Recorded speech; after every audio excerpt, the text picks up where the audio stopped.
Olá, meu nome é João Gabriel e eu sou aluno de Iniciação Científica do Laboratório de Neurofarmacologia da UF. Venho introduzir vocês a um projeto desenvolvido pela professora Regina Cobrugli, coordenadora do laboratório, A Voz dos I6. Nós, alunos de Iniciação Científica, traremos temas importantes a serem debatidos na atualidade e que se relacionam diretamente com o nosso trabalho no laboratório. E hoje veremos o abuso de álcool, uma substância que afeta o sistema nervoso central de diversas formas no período da adolescência. Mas qual o valor dessa aula? Qual o porquê da discussão desse assunto? Diversos estudos já relataram um aumento no consumo de etanol por crianças e adolescentes, um período caracterizado pelo desenvolvimento do organismo como um todo, principalmente do sistema nervoso central. Além disso, como veremos, os danos causados pelo uso abusivo causam repercussões não somente nessa fase, mas quando adultos sentirão suas consequências.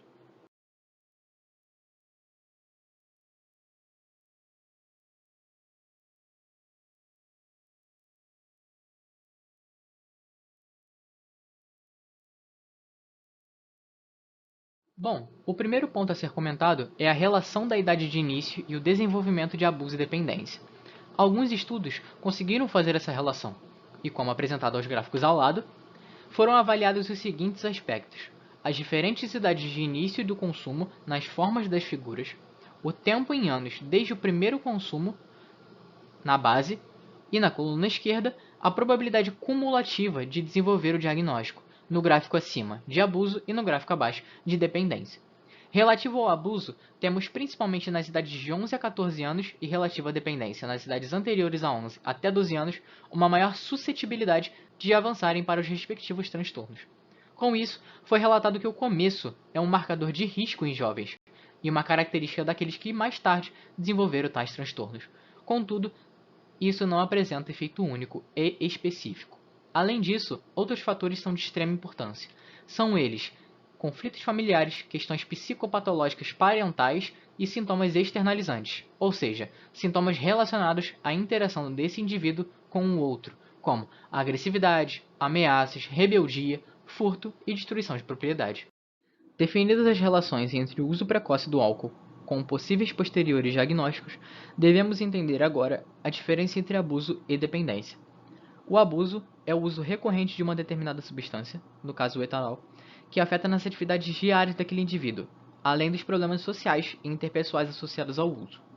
Em geral, é considerado uso excessivo o consumo de mais de 20 dias seguidos de bebidas alcoólicas, em qualquer quantidade, ou, associando a quantidade, a ingestão de 14 drinks para homens e 7 drinks para mulheres por semana. Já a dependência, há a presença da tolerância, a necessidade de um consumo ainda maior para o alcance de um efeito desejado. Além disso, há também a presença de sintomas físicos e psicológicos. Essas informações foram trazidas no DSM-4, o Manual Diagnóstico e Estatístico de Transtornos Mentais, mas no DSM-5 foram modificadas em transtorno de uso de substância. Vistas essas informações, trouxemos então dados epidemiológicos ligados ao consumo de álcool na população brasileira, apresentados no terceiro LNUD, Levantamento Nacional sobre o Uso de Drogas pela População Brasileira. Nessa tabela, podemos ver então a relação dos 4 tipos de uso analisados, durante a vida, nos últimos 12 meses, nos últimos 30 dias e em binge, uma forma de uso pesado. Junto a eles, temos as mais diversas idades, de 12 a 65 anos, e como podemos ver, o número de usuários nas idades de 12 a 17 anos, contabilizados por milhares de pessoas, apresentaram que esse grupo não é minoria, mas representam grande parte da população. Também podemos ver que os grupos subsequentes têm aumento considerável de números, ou seja, voltamos a perceber que certamente esse início nas idades de 12 a 17 anos estão associados com essa crescente. Como acabamos de ver, o álcool é consumido por todas as faixas etárias, e principalmente nas fases mais jovens, acarreta em consequências severas quando adultos. Mas como ele afeta o sistema nervoso? Quais são seus efeitos no corpo e como ele levaria a esses fins? Inicialmente, veremos seu efeito nos principais sistemas de neurotransmissão, então, sua relação com o processo de aprendizado e memória, e, por fim, suas consequências na estrutura cerebral como um todo. A imagem ao lado retrata algumas das repercussões dessa substância na fase adulta, quando consumida em binge, ou seja, de forma pesada na adolescência. O primeiro sistema a vermos é o glutamatérgico. O sistema glutamatérgico é o principal sistema de neurotransmissão excitatória, responsável pela produção de um potencial pós-sináptico excitatório, através da despolarização da membrana. O receptor pertencente a esse sistema, que é afetado pelo álcool, é o receptor NMDA, que, em suas subunidades NR1 e NR2, apresentam sítios de ligação ao etanol. Quando ligado a esses sítios, o efeito produzido é a inibição desses canais, que são canais de íons. Ou seja, quando inibidos, não produzirão com eficácia o potencial no neurônio pós-sináptico, o que levará a alterações que veremos mais na frente. Além disso, ele é responsável pelo influxo de cálcio, que participa de cascatas de sinalização para a fosforilação de proteínas envolvidas com o processo de ligação de vesículas de neurotransmissores à zona ativa do neurônio. Assim, menor influxo de cálcio e, consequentemente, sua menor concentração intracelular diminuirá o tempo de liberação desses neurotransmissores na fenda sináptica. Em contraponto, temos o principal sistema de neurotransmissão inibitória, afetado também pelo álcool, o sistema GABAérgico. Quando ligado aos receptores GABA-A, ele, ao contrário dos NMDA, gera ativação desses canais permeáveis a cloreto, potencializando a produção do potencial pós-sináptico inibitório pela hiperpolarização da membrana. Isso também implicará em mudanças importantes que veremos. Por último, os sistemas opioide e dopaminérgico também sofrem influência dessa droga. A ativação dos dois sistemas anteriormente citados desencadeará cascatas de sinalização, liberando opioides endógenos que se ligam aos receptores opioides. E, através de sinalizações celulares e adaptações fisiológicas, permitirão maior facilidade no processo de adicção ao álcool. Ademais, essas interações influenciam indiretamente na liberação de dopamina, um neurotransmissor diretamente ligado ao sistema de recompensa. Mas o que seria o sistema de recompensa? Então, ele faz parte de uma das formas de aprendizado que veremos hoje. Ele será responsável pelo aprendizado dito inato, que está envolvido com a saliência. A saliência é o processo de valorização de um certo estímulo considerado essencial para a sobrevivência do indivíduo, gerado por uma droga ou uma experiência. E a dopamina é o principal ativador dessa via. Também temos outro processo de aprendizado, o adquirido, produzido pela ativação dos receptores NMDA. LTP, ou potenciação a longo prazo, é a mais conhecida e mais estudada forma de neuroplasticidade, tendo dois tipos principais, o LTP pré-sináptico e o LTP dependente de NMDA, ou pós-sináptico. Ambos são estudados com a utilização de estímulos, o primeiro com estímulos de baixa frequência e intercalados, e o segundo com estímulos de alta intensidade. No processo pré-sináptico, acredita-se que ele é gerado pela presença de cálcio residual no meio intracelular, pela abertura de canais de cálcio dependentes de voltagem, os VGCC, como apresentado na figura. A presença desse íon resulta na produção de AMP cíclico, um sinalizador secundário, que ativará as PKAs, proteínas quinase. Nesse caso, as afetadas serão as proteínas associadas à ligação das vesículas na zona ativa, aumentando a liberação de neurotransmissores. Já o pós-sináptico é gerado pela ativação dos receptores NMDA, que permitem a entrada de cálcio e, assim como antes, realiza várias atividades no meio intracelular.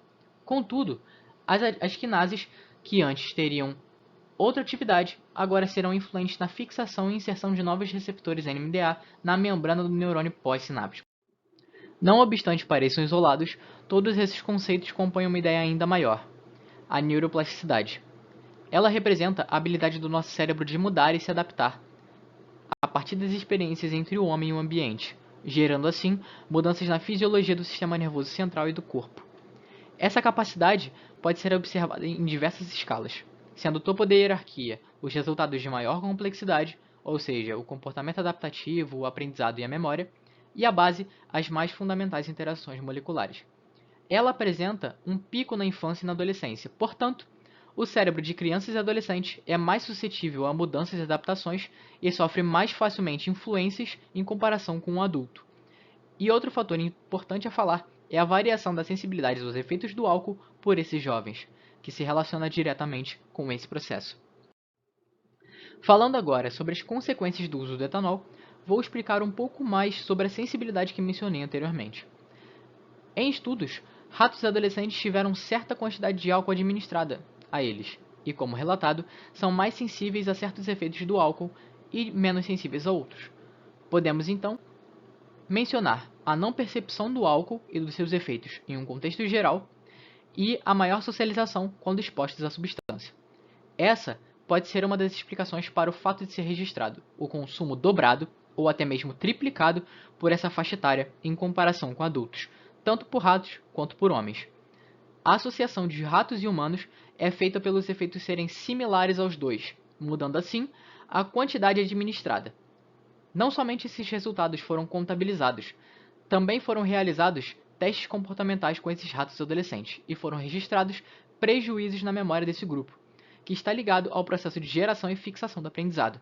A inibição dos receptores NMDA e a prevenção do LTP geram o corrompimento da memória, visto que a formação de novas e a fixação de memórias anteriores é prejudicado pelo principal efeito do álcool.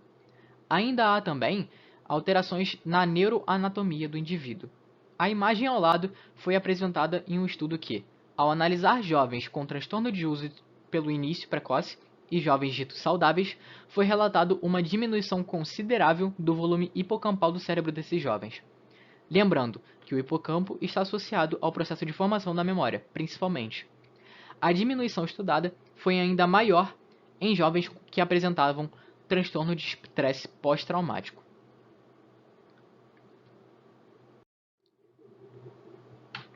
Assim, podemos notar que o álcool produz efeitos significantes no desenvolvimento da pessoa, tanto em fases mais jovens quanto em fases mais adultas, contudo, apresenta maiores repercussões quando consumido precocemente.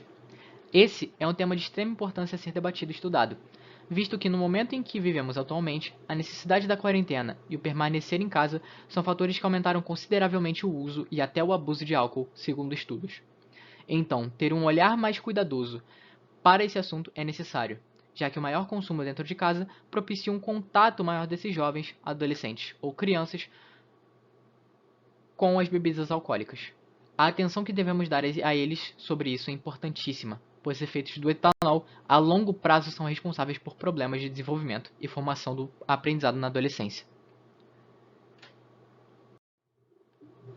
Estas foram as referências utilizadas.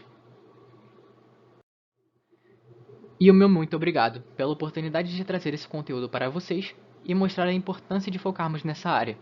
Para mais conteúdos, temos aulas incríveis apresentadas pelos pós-graduandos do laboratório no nosso canal e mais atualizações no nosso Instagram. Novamente, meu muito obrigado e até mais!